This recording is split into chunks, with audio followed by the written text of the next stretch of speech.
A very good morning aspirants. आज हम पढ़ेंगे 4 सितंबर 2023 के करंट अफेयर्स। तो जल्दी से निकालें अपना पेपर पेन एंड करें वीडियो के साथ में ही अपनी notes making start.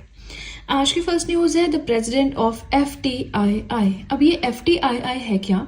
So it stands for Film and Television Institute of India. So इसके न्यू प्रेसिडेंट बने हैं, कौन बने हैं? आर माधवन। तो इनको तो आप जानते ही होंगे, है ना, एक्टर हैं, फेमस, एक टाइम पे काफी मूवीज इनकी आती थी। नाउ फेमस मूवी है तनु वेड्स मनु जो रिसेंट आई थी। नाउ ये जो डिसीजन है कि इन्हें प्रेसिडेंट बनाया जाए film and Television Institute of India का, ये डिसीजन लिया गया है by ministry of information and broadcasting. अब इससे पहले प्रेसिडेंट FTII के कौन थे? शेखर कपूर। अब अगर हम इस इंस्टीट्यूट के बारे में बात करें तो बहुत डिटेल में तो आपको पढ़ने की जरूरत नहीं है, बट इतना देख लें कि इसकी फॉर्मेशन 1960 में हुई थी। ये पुणे में सिचुएटेड है और पहले इसका नाम था, it was previously known as the Film Institute of India. Okay, चलिए फर्स्ट पॉइंट हमारा कंप्लीट हो गया। सेकेंड न्यूज अगर हम देखें, so world's first portable hospital. Portable आप समझते हैं, जिस चीज को आप इजीली एक जगह से दूसरी जगह ले जा सकते हैं। जैसे कि हमारा फोन जो है that is a portable device, हम इजीली इसे उठा के दूसरी जगह ले जाते हैं। लैपटॉप्स जो होते हैं that is a portable device, उसे हम इजीली एक जगह से दूसरी जगह पे ले जा सकते हैं। लेकिन जो हमारा कंप्यूटर है, ठीक है, उसे आप इजीली नहीं निकाल सकते हो। आपको इतनी वायरिंग हटानी पड़ेगी, CPU अलग करना पड़ेगा, डेस्कटॉप अलग करना पड़ेगा, कीबोर्ड अलग करना पड़ेगा और उसके बाद में ही आप उसे दूसरी जगह ले जा सकते हो। ठीक है, so computer is not a portable device. House, आपका घर है, इज कंप्लीटली इम्पोर्टेबल, नहीं आप ले जा सकते। घर को आप एक जगह से उठा के दूसरी जगह शिफ्ट कर सकते हो? नहीं कर सकते हो, है ना। तो पोर्टेबल का मतलब आप समझ गए ना। यहाँ पे बात हो रही है कि पूरी दुनिया का पहला पोर्टेबल हॉस्पिटल जो एक जगह से दूसरी जगह पे इजीली मूव कर सकता है, that is build in India और इसका नाम है आरोग्य मैत्री क्यूब।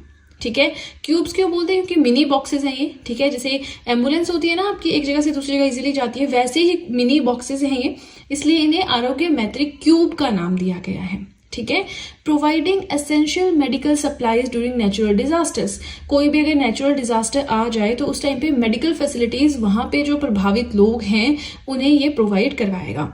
इसमें मिनी ऑपरेशन थिएटर्स हैं, मिनी ICUs हैं, मिनी बॉक्सेस हैं ये जिन्हें हम क्यूब्स बोलते हैं। वेंटिलेटर्स आपको यहाँ पे मिल जाएंगे। ठीक है, तो इस तरह की ये एक फैसिलिटी है। आई होप आपको समझ में आ रहा है, इसमें कोई ऐसा बहुत टेक्निकल बात नहीं है ना। चलिए थर्ड पॉइंट अगर हम देखें तो ये भी बहुत अच्छा इनिशिएटिव है। करनाल कहाँ पे आपका? हरियाणा में है। तो वहाँ के CM ने ये अनाउंसमेंट की है that every Tuesday will be car free day in Karnal. अच्छा, आपको याद है even day, even car day, even number day, odd number day, कुछ ऐसा दिल्ली गवर्नमेंट ने स्टार्ट किया था, है ना। तो वैसा ही कुछ कंसेप्ट है कि करनाल हरियाणा में है एक जगह। ठीक है, वहां पे हर एक ट्यूसडे जो है कार फ्री डे होगा, मतलब कार्स आपने उस दिन यूज नहीं करनी है।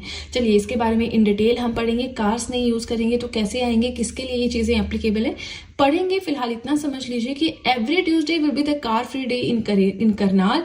ये अनाउंसमेंट की गई है हरियाणा के CM जो हैं मनोहर लाल खट्टर जी, उनके द्वारा। क्यों?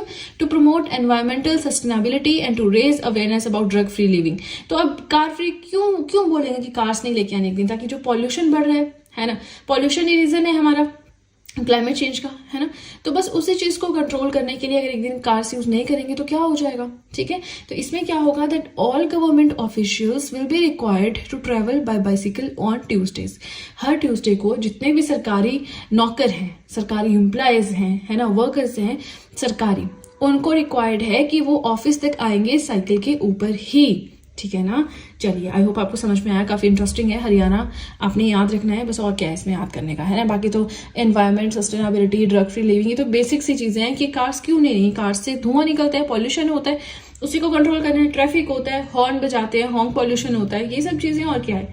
ठीक है, नाउ फोर्थ पॉइंट हमारा है 33rd national youth parliament competition.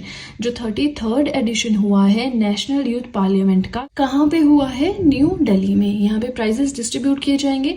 जो KV छिंदवाड़ा है जो कि MP में है, केंद्रीय विद्यालय, उसने जीता है नेहरू रनिंग शील्ड। तो इसके बारे में और डिटेल में जानने की जरूरत नहीं है। क्वेश्चन आएगा तो सिर्फ इतना आएगा कि 33rd नेशनल यूथ पार्लियामेंट कहाँ पे हुई? न्यू दिल्ली में हुई, दैट्स इट। ठीक है ना। चलिए इसी के साथ हमारा फर्स्ट पेज हुआ कंप्लीट। आज हम बहुत ज्यादा पॉइंट्स डिस्कस नहीं करेंगे, तो थोड़े ही पॉइंट्स हैं, तो जितना पढ़ाऊंगी उन्हें ध्यान से सुनिए, वीडियो के साथ में नोट्स बनाएं। आपके लिए बिलीव में बहुत बहुत इंपॉर्टेंट रहेंगे ये नोट्स की बुकलेट, ठीक है ना। चलिए अब सीधे चलते हैं अपने नेक्स्ट पेज की ओर। आज का 5th पॉइंट है लेट्स मूव फॉरवर्ड। ये क्या है? एक कॉमिक बुक है, रिसेंटली लॉन्च की गई है न्यू दिल्ली में। और किसके द्वारा लॉन्च की गई है? यूनियन मिनिस्टर हैं हमारे धर्मेंद्र प्रधान, उनके द्वारा। याद रखना है लेट्स मूव फॉरवर्ड। आपको आ सकता है बायोग्राफी है, ऑटोबायोग्राफी है, हिस्टोरिकल बुक है, क्लासिकल बुक है, कॉमिक बुक है, तो यहाँ से भी क्वेश्चन उठता है, ठीक है ना। तो आपने याद रखना है कॉमिक बुक है। एम क्या है इस बुक को लॉन्च करने का? To enhance the health and overall wellbeing of school going children across India. पूरे भारत देश में जो भी बच्चे स्कूल जा रहे हैं उनको हेल्थ से रिलेटेड जागरूकता लाना, हेल्थ से रिलेटेड उनको बातें बताना, वो सब इस बुक में है, ठीक है। एंड बुक क्रिएटेड बाय तो NCERT plus UNESCO. Here, NCERT stands for National Council of Educational Research and Training and UNESCO stands for United Nations Educational, Scientific and Cultural Organization। तो देखिए यूनेस्को के बारे में तो स्टैटिक जीके में बहुत ही ज़्यादा अच्छे से मैंने पढ़ाया है, पूरी की पूरी एक वीडियो यूनेस्को पे बनाई है। उसके अलावा आर्ट एंड कल्चर में यूनेस्को की टेंजिबल कल्चरल हेरिटेज साइट्स कौन सी हैं, यूनेस्को के द्वारा इनटेंजिबल साइट्स कौन कौन सी हैं, इन दोनों पे अलग अलग टॉपिक पे वीडियोस बनाई है। तो आप चाहें तो art and culture hand written notes की प्लेलिस्ट मेरे यूट्यूब चैनल पे जाके दे सकते हैं, static GK hand written notes की प्लेलिस्ट मेरे यूट्यूब चैनल पे जाके देख सकते हैं, ठीक है ना।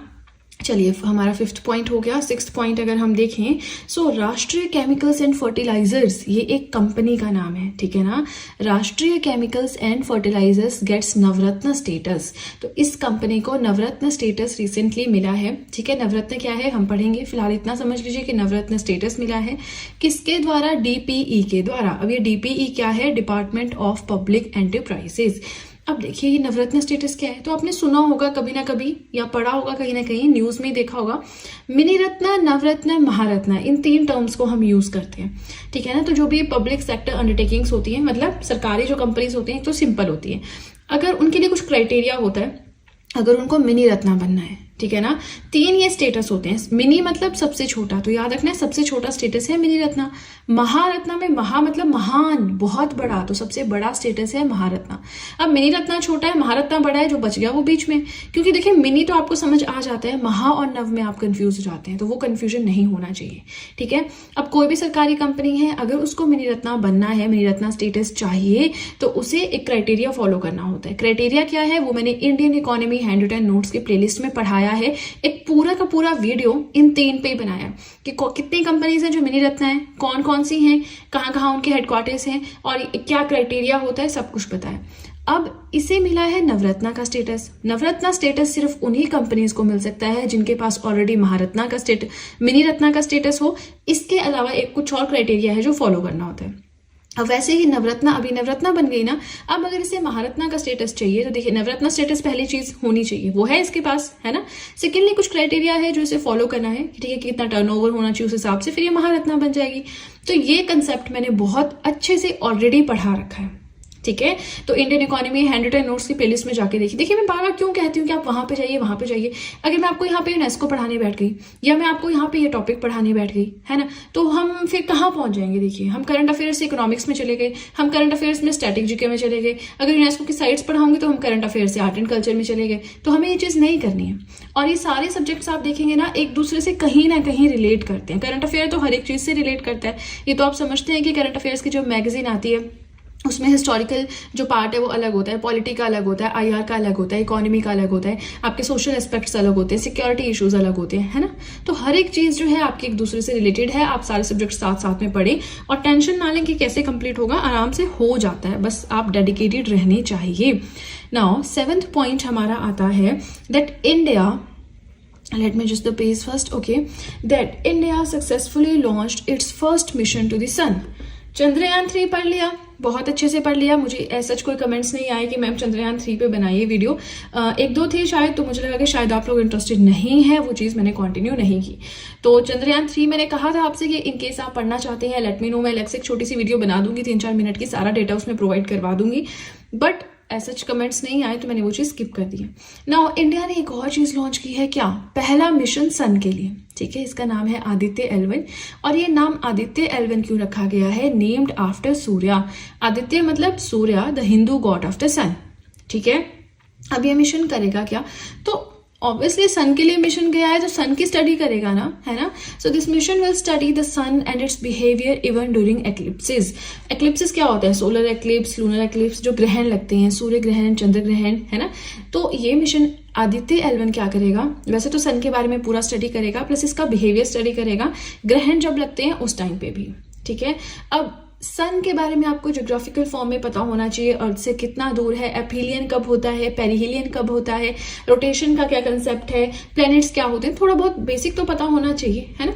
Now it will travel 1.5 million kilometre from earth से सन कितना दूर है तो उतना डिस्टेंस कवर करेगा ना सन तक पहुंचने के लिए, इतना डिस्टेंस कवर करेगा। And it will take 4 months to reach its destination.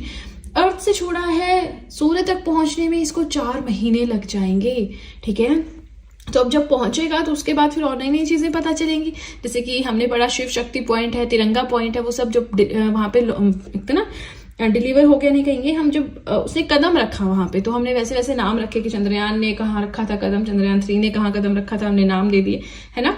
चलिए इसी के साथ हमारा लास्ट पॉइंट है cultural corridor to display artefacts of G20 nations. ये चीज आपको पता है, G20 की प्रेसिडेंटशिप इंडिया के पास है, ठीक है। जितनी भी मीटिंग्स है इंडिया में हो रही हैं, तो अब जितने भी G20 नेशंस है, जैसे group of Nations, right, 19 Nations है, एक यूरोपियन यूनियन है, यूरोपियन यूनियन खुद में ग्रुप ऑफ नेशंस है ना। पढ़ाया मैंने इसको, इसके बारे में भी आपको स्टैटिक जीके में पढ़ा रखा है, तो हम इसको भी यहाँ डिस्कस नहीं करेंगे।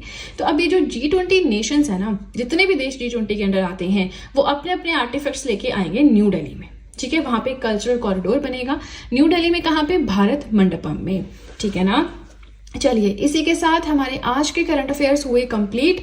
वीडियो पसंद आए तो लाइक जरूर कीजिएगा, चैनल को जरूर सब्सक्राइब करें, बेल आइकन को प्रेस करें, सो दैट मैं जैसे कोई वीडियो अपलोड करूं सबसे पहले नोटिफिकेशन आपके पास पहुंचे। प्लस जो भी आपके फ्रेंड्स हैं जो भी गवर्नमेंट एग्जाम्स के लिए प्रिपेयर कर रहे हैं उनके साथ भी मेरे चैनल का लिंक जरूर शेयर करें, सो दैट इन हैंड रिटन नोट्स का उन्हें भी कुछ फायदा हो सके। तो चलिए फ्रेंड्स, आज के लिए इतना ही, अब हम मिलेंगे नेक्स्ट वीडियो में। So that's it and see you soon.